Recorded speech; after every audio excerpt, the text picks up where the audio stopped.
टिक कर लो।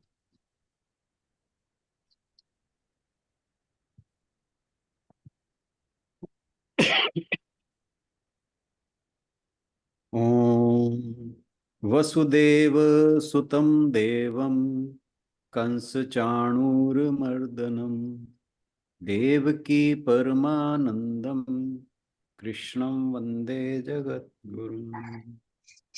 सभी को बहुत बहुत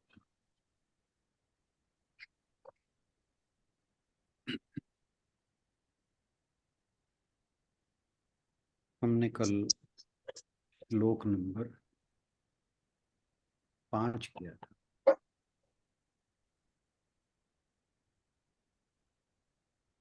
अब जब भगवान,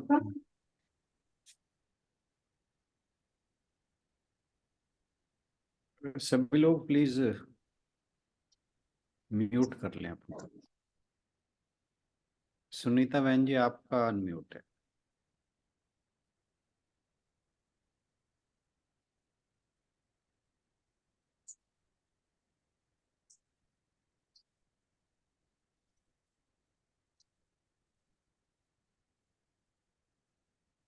तो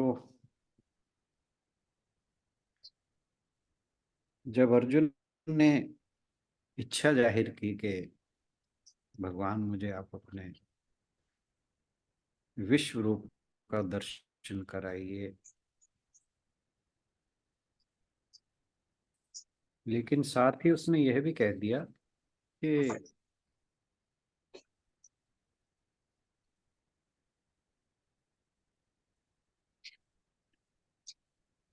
अगर आप मुझे इस योग्य समझते हैं कि मैं आपके विश्व रूप का दर्शन कर सकूं, फिर आप मुझे विश्व रूप का दर्शन कराएं।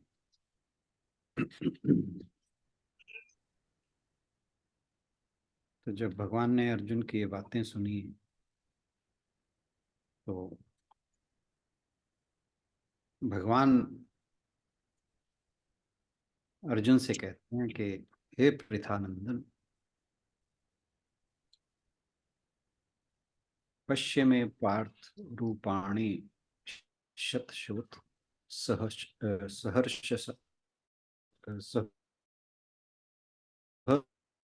सहस्रश, कि तू मेरे सैकड़ों हजारों अनेक तरह के अनेक अनेक वर्णों के और तरह तरह की आकृतियों वाले सैकड़ों हजारों दिव्य रूपों को तू देख।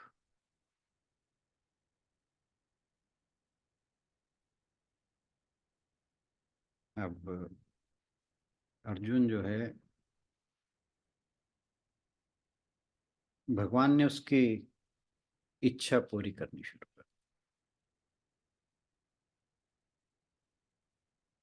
और उसी बात को आगे बढ़ाते हुए भगवान जी छठे श्लोक में जो कहते हैं उस पर हम चर्चा करें उससे पहले गुलशन बहन जी से अनुरोध के श्लोक पढ़ते हैं। हरिओम। ओम श्री परमात्मने नमः। अथेकादशोऽध्यायः। श्लोक नंबर 6।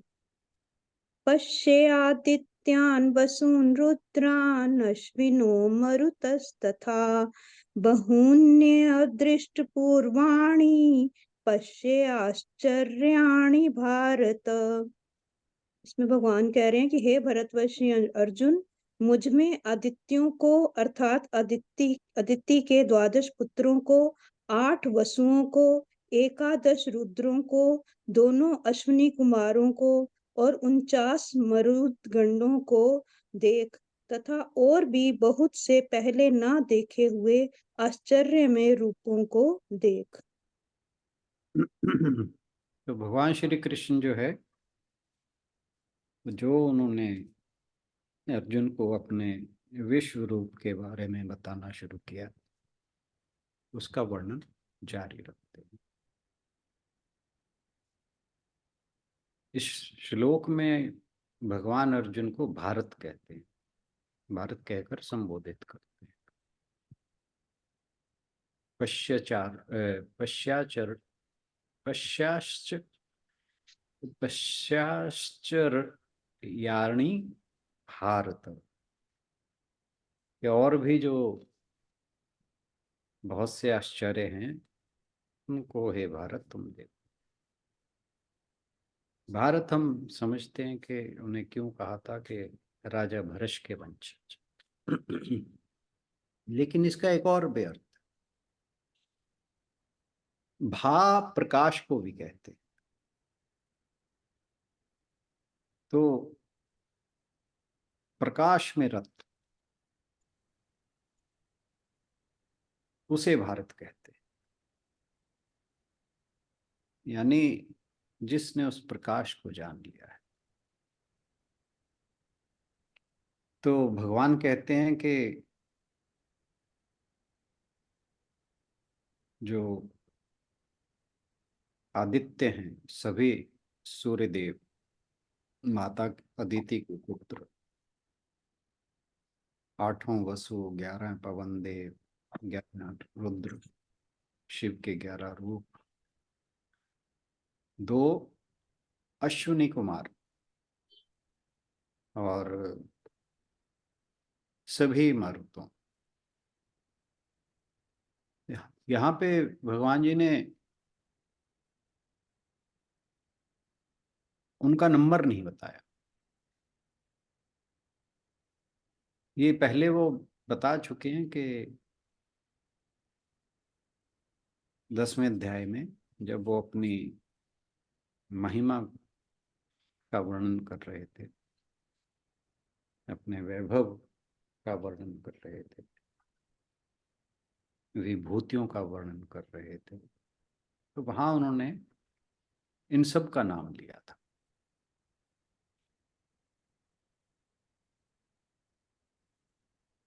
तो भगवान ने सबसे पहले अर्जुन को आदित्य, वसु, रुद्र और अश्विनी कुमारों को देखने को कहा। ये 4 देव ही, यानी आदित्य, वसु, रुद्र और अश्विनी कुमार, ये चारों ही वेद के प्रमुख देव हैं। वेदों में जिन देवों का जिक्र है उनमें ये चारों प्रमुख हैं। इनमें जो आदित्य हैं वो द्युलोक के, वसु पृथ्वी के तथा रुद्र अंतरिक्ष के देवता हैं। अश्विनी कुमार उस क्षेत्र के देवता हैं जहां अंतरिक्ष, द्युलोक और पृथ्वी लोक से मिलता है। द्युलोक यहाँ पे जिक्र आया। द्युलोक कहते हैं स्वर्ग। आपने शांति पाठ सुना हुआ, ओम द्योहो शांति, ये वो वाला द्यो है। तो इस प्रकार ये 33 देवता होते, और इन 33 देवताओं में तीनों लोगों के देवता समाहित हो जाते।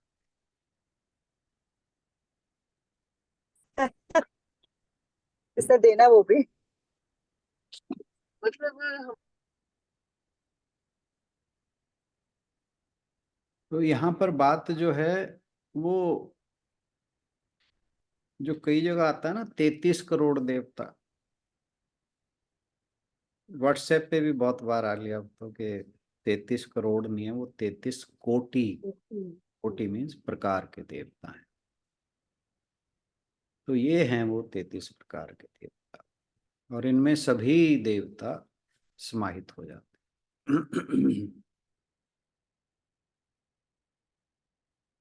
फिर भगवान कहते हैं कि देखो अर्जुन, इस पृथ्वी पर पहले कभी नहीं देखे गए कई आश्चर्य हैं।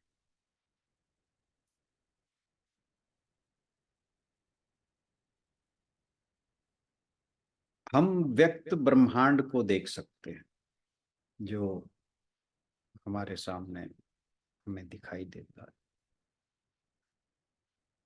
ये स्वयं में ही बहुत बड़ा आश्चर्य है, लेकिन इससे भी बड़े आश्चर्य हैं जो भगवान कहते हैं कि मैं वासुदेव कृष्ण तुम्हें दिखाने जा रहा हूं। ये बिल्कुल ऐसा ही है जैसे मान लीजिए कोई छोटा बच्चा है क्रिकेट खेलने वाला, उसका हीरो विराट कोहली है, और विराट कोहली उस बच्चे के सामने एकदम से आ जाए तो उसका जो मुंह है आश्चर्य से खुला का खुला रह जाए। तो भगवान भी कुछ इसी तरह के आश्चर्यों की बात कर रहे हैं।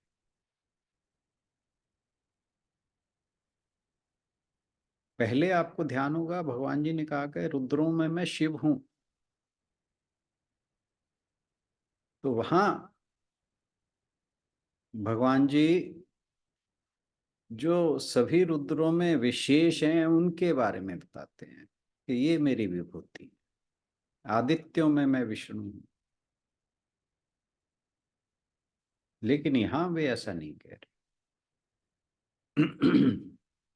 यहां वे सूर्य देव के, रुद्रों के, पवन के, मरुतों के, सभी देवताओं के जितने भी सभी पहलू हैं उनके बारे में कह रहे हैं। वो कह रहे हैं कि इन सब में मैं हूं। पहले तो उन्होंने अपने कुछ खास खास विभूतियां बताई, लेकिन यहां कह रहे हैं कि इन सब में मैं हूं। अर्जुन ने इन देवताओं के बारे में शास्त्रों में तो जरूर पढ़ा होगा, लेकिन अब उसको अपनी आंखों से देखने का सौभाग्य मिला है। श्री कृष्ण इस बात की ओर ध्यान दिलाते हुए कहते हैं कि ये दृश्य अर्जुन के अलावा अन्य सभी के लिए अदृश्य थे, क्योंकि वो कह रहे हैं कि तू देख, यानी औरों को नहीं दिखाई दे रहे। और साथ ही वे इस बात पर जोर देने के लिए बार बार पश्य कह रहे हैं, यानी निहार, कि तुमने इन रूपों को पहले कभी आंखों से नहीं देखा है, कानों से नहीं सुना है, मन से कभी इनका चिंतन भी नहीं किया है, ना ही बुद्धि से इनकी कल्पना की। इन रूपों की तरफ तो तुम्हारी कभी वृत्ति गई ही नहीं। अब इन सब को तू प्रत्यक्ष देख, यानी ये वो रूप हैं जिन्हें देखते ही मनुष्य के मन में आश्चर्य पैदा होगा कि क्या ऐसे भी भगवान के रूप हो सकते हैं। तो भगवान कहते हैं तुम इन सब अद्भुत रूपों को देख, ये सभी मेरे शरीर में है, इसीलिए केवल मेरी पूजा से ही इन सब की पूजा हो जाती है। इन सब मेरी पूजा से, मेरी आराधना से ही इन सब की आराधना हो जाती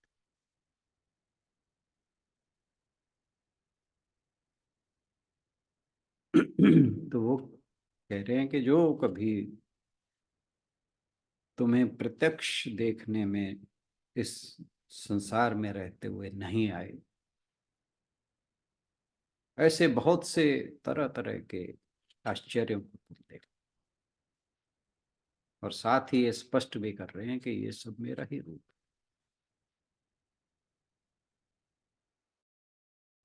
जो भगवान अर्जुन के सारथी थे, अपनी इच्छा से ही वे इस ब्रह्म रूप बनकर दिखाते हैं। ऐसे परम दयालु भगवान श्री कृष्ण का ध्यान करें और नाम का स्मरण करें, जिससे महापाप राशि भस्म हो जाती है। जैसा कि श्री वाद नारायण कहते हैं,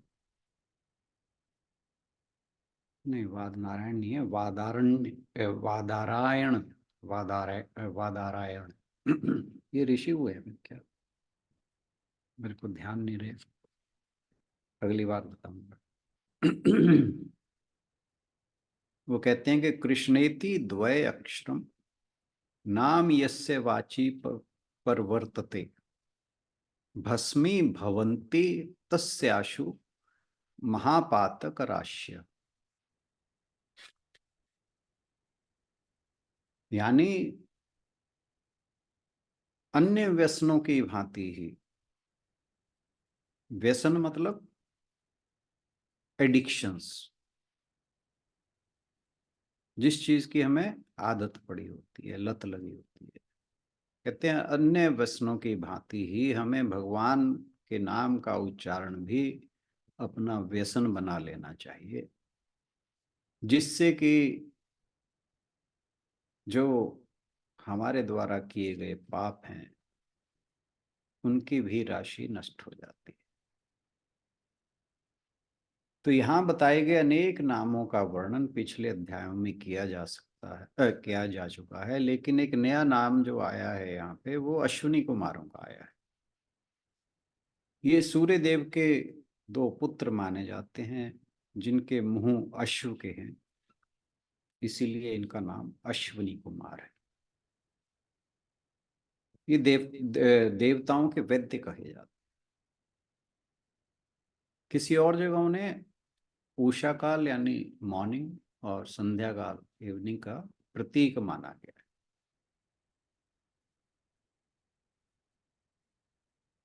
है। ईश्वर का जो प्रकट पहलू है वो उनकी जो अव्यक्त अनंतता है उसकी तुलना में बहुत सीमित है, लेकिन यह जो प्रतीत होने वाला सीमित पहलू भी है उस जिज्ञासु के लिए अनंत में विस्तारित हो जाता है, जो इसकी जांच करना चाहता है, जो इसको जानने का प्रयास करता है।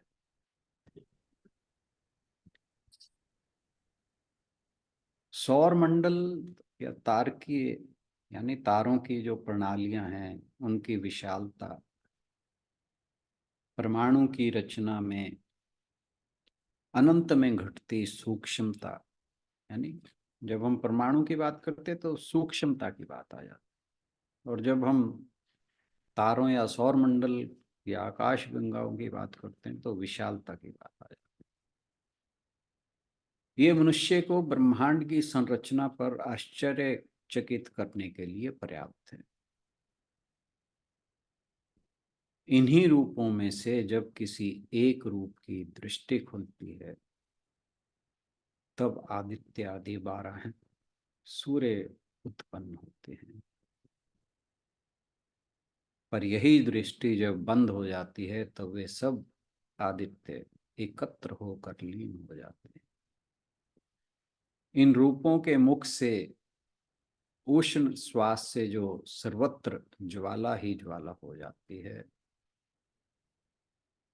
यानी जो इन रूपों के मुख हैं उनसे जो ज्वाला निकल रही है, यानी जो श्वास है, श्वास से ज्वाला निकल रही, उसी ज्वाला में से पावक आदि 8 वसुओं का जन्म होता है।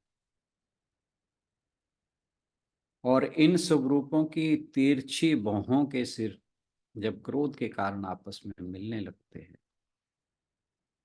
यानी जब हम ये जो स्वरूप हैं, जब हम क्रोध करते हैं तो ये जो भौहें हैं इनके सिरे मिल जाते हैं। तो जब वो क्रोध के कारण आपस में मिलने लगते हैं तब 11 रुद्रों का अवतार होता है। पर जब उन्हीं में से सौम्य का आविर्भाव होता है तब अश्विनी कुमार सरीखे जीवन दाता उत्पन्न होते हैं। इन्हीं के कानों में से अनेक प्रकार के पवन निकलते। इस प्रकार एक ही रूप के सहज खिलवाड़ से देवता और सिद्ध उत्पन्न। और देखो मेरे विश्व रूप में इस प्रकार के असंख्य और अनंत रूप हैं, जिसका वर्णन करते करते वेद भी जो है असमर्थ हो गए। काल का आयुष भी पूरा न सिद्ध हुआ और प्रत्यक्ष ब्रह्मा जी को भी जिनकी थाह नहीं लगी और जिनकी वार्ता भी कभी वेद त्री के कानों तक नहीं पहुंची। वेद त्री बोला जाता है उपनिषद, भगवत गीता और ब्रह्म सूत्र, इन तीनों को मिलाकर वेद त्री कहा। वे अनेक वे अनेक रूप तुम प्रत्यक्ष देखो, आश्चर्यमय आनंद तथा इस पूर्ण आनंद का उपभोग करो। विराट रूप में दिखाई देने वाले रूपों का सारांश में भगवान ने अर्जुन के लिए वर्णन किया।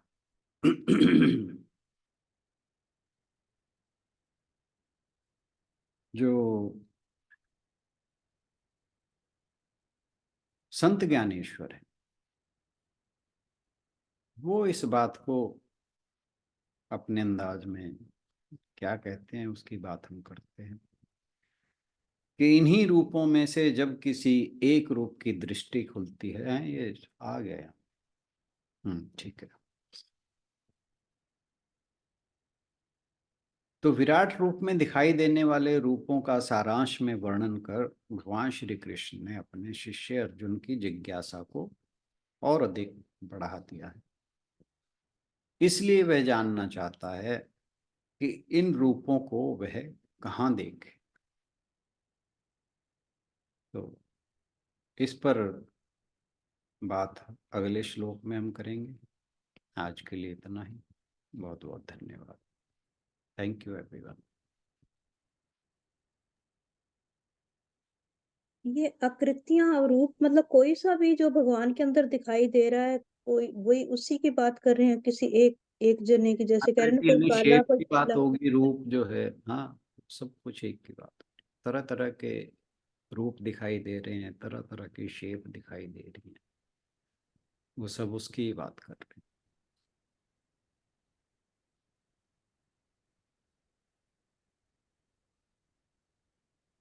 जी, कोई और कुछ कहना ये इनकी अपनी मतलब वो धारणा है ना, संत ज्ञानेश्वर जी की। वैसे तो उन्होंने रुद्रों के बारे में और सबके बारे में अलग अलग से कहा गया है, इन्होंने बोला है कि उनका उत्पन्न मतलब भुवों से या उससे होता है।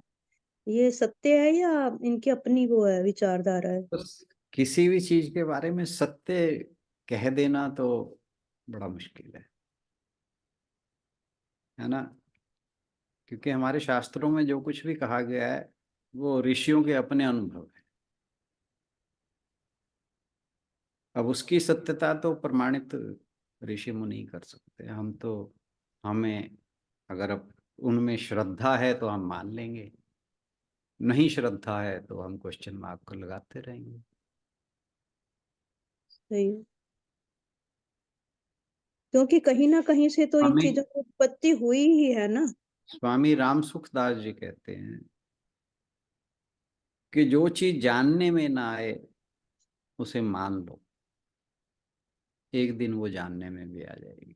तो ये एक लाइन जो है ना, ये बहुत बड़ी लाइन है।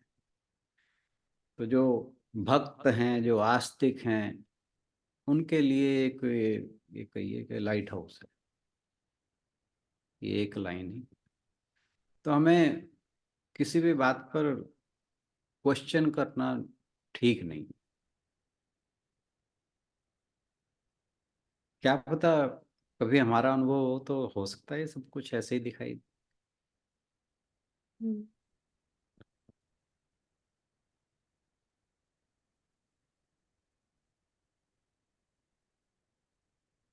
क्योंकि हमारी स्टेज वो नहीं है कि हम इन बातों की या तो सत्यता के ऊपर बात कर सकें या असत्यता के ऊपर। हम इनको असत्य भी नहीं कह सकते क्योंकि हमारी औकात नहीं है। सत्य इसलिए नहीं कह सकते कि अभी हमारा अनुभव नहीं। तो फिर जो कहा जा रहा है उसे मानते रहे। सही। क्योंकि ये जिन्होंने ये बातें कही हैं वो ये छोटे लोग नहीं। बात ये है संत ज्ञानेश्वर, आप कभी उनके बारे में पढ़ना, फिर ये मन में संशय नहीं रहेगा कि क्या सचमुच ऐसा ही हुआ। जी, कोई और?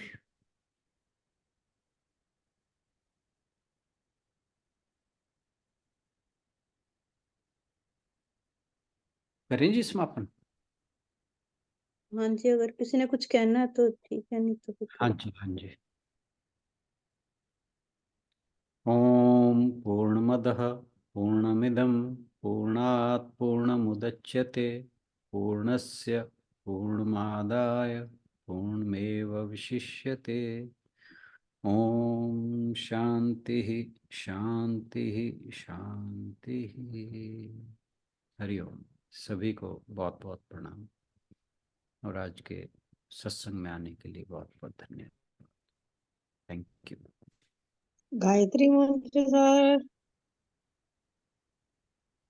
हाँ जी, गायत्री मंत्र। हाँ हाँ करेंगे। गुलशन बहन जी करें। हाँ जी, सभी अपने आप वीडियो और ऑडियो बंद कर लीजिए। ओम भूर्भुवः स्वः तत्सवितुर्वरेण्यं भर्गो देवस्य धीमहि धियो यो नः प्रचोदयात्। ॐ भूर्भुवः स्वः तत्सवितुर्वरेण्यं भर्गो देवस्य धीमहि धियो यो नः प्रचोदयात्। ॐ भूर्भुवः स्वः तत्सवितुर्वरेण्यं भर्गो देवस्य धीमहि धियो यो नः प्रचोदयात्। ॐ ओम शांति शांति शांति। हरि ओम। सबका बहुत बहुत धन्यवाद। एक रिक्वेस्ट है सभी से, जब गायत्री मंत्र का उच्चारण हो तो जो भी उच्चारण कर रहा है ना, मुख्य वक्ता है, आप सब उसको फॉलो करें। मैं देखता हूँ कि कुछ लोग उनसे आगे बढ़ने की कोशिश करते हैं, कुछ पीछे रहते हैं। तो अगर आपसे छूट रहा है तो उनको पकड़ें, अगर आप आगे निकल गए हैं तब भी उन्हें पकड़ें। कोशिश करें कि उनके साथ ही उच्चारण हो, तो तभी इकट्ठा उच्चारण का फायदा, अदरवाइज कोई फायदा नहीं। सही।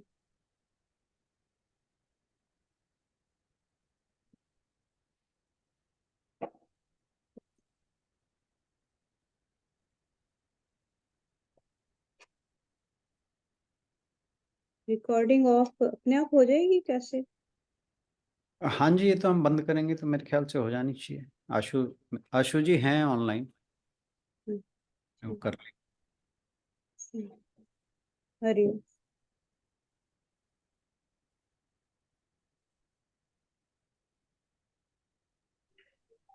प्रणाम सर। प्रणाम जी, प्रणाम। कैसे हैं? मैं अब पहले आप ठीक हुए, अब मेरे को 3-4 दिन से टेम्परेचर हो रहा है। एक्चुअली ये चेंज ऑफ वेदर है ना, हाँ जी जरा सी कोताही हुई और गई। वो कहते हैं मैं अनीता को कह रहा था, मैं क्या,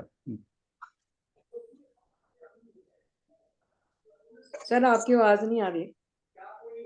मैंने कहा मैं अभी 1-2 दिन पहले अनीता को कह रहा, हाँ जी, आपकी आवाज बंद हो जाती है। भी बंद हो रही है। अब आ रही है। हाँ जी। मैं अनीता को कह रहा था अभी 2 दिन पहले कि सावधानी हटी दुर्घटना घटी। कटी। बहुत ये समस्या है। सर, आपको भी ठंड लगती चढ़ता था, मेरे को सर्दी लगती है एकदम। हाँ जी, वायरल हर एक को अपने अपने शरीर के हिसाब से चढ़ता है, और हम्म। सर्दी तो लगती है, नो डाउट। चाहे हालांकि इतनी गर्मी हो रही है, पर बड़ी फिर ठंड। तो कितने दिन रहेगा सर अभी ये? 3 दिन, मेरे ख्याल तीसरे दिन उतरना शुरू हो जाता। हाँ जी, मेरा आज तीसरा चौथा दिन ही है। हाँ जी। डोलो ले रही हैं आप? हाँ जी, हाँ बस उससे ही हो जाएगा, ज्यादा डोलो कुछ ले- की जरूरत नहीं है। हाँ ठीक है सर, ठीक है, एंटीबायोटिक नहीं मैंने ली। हाँ बिल्कुल लेने की जरूरत नहीं है। ठीक है वायरल सर। के अंदर कभी भी एंटीबायोटिक की जरूरत होती ही नहीं है और ना ही लेनी चाहिए, हाँ जी, अनलेस के हमारा जो गला है ना हाँ जी, उस हाँ जी, infection हो जाए। गले में इन्फेक्शन होगी फिर तो ये है कि वो वायरल के साथ साथ बैक्टीरियल इन्फेक्शन भी हो गया। हाँ जी, नहीं गला मेरा ठीक है सर। हाँ मैं आशु बच जी फिर। फोन उठा नहीं रही है, सब कुछ रिकॉर्ड हो रहा है सर। ओ सर इसको एडिट कर देना। मैंने वो फोन मिलाया उनको, उन्होंने उठाया नहीं, मैसेज भी करा है। एडिटिंग मेरे पास है नहीं एक्चुअली, आशु जी रिकॉर्ड करती हैं इसे। चलो अब बंद करते हैं सर। हाँ जी, कल शुरू में बात कर लेंगे। ठीक है। ओके सर, प्रणाम सर। प्रणाम जी, थैंक यू।